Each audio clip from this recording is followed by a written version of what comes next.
Na zaidi ya vijana 130 katika kaunti ya Tana River wamenufaika na ruzuku inayolenga kukuza biashara zao katika sekta ya uchumi wa baharini.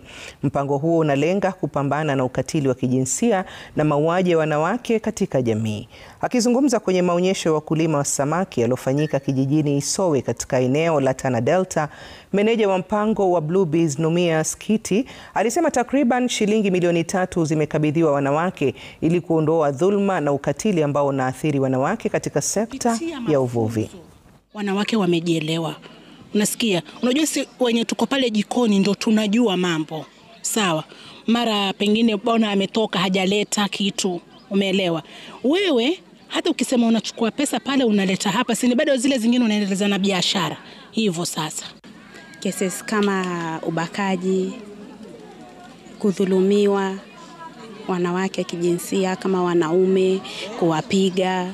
Lakini tukipewa huu mradi alafu tufanye biashara, cases kama hizo haziwezi apia sana.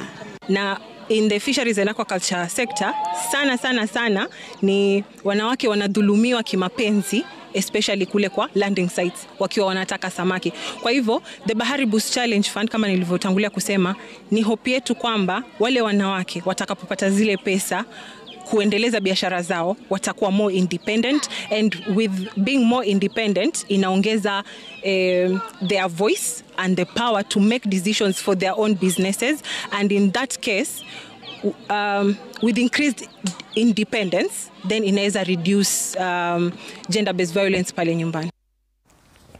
Na kwingineko ni kwamba viongozi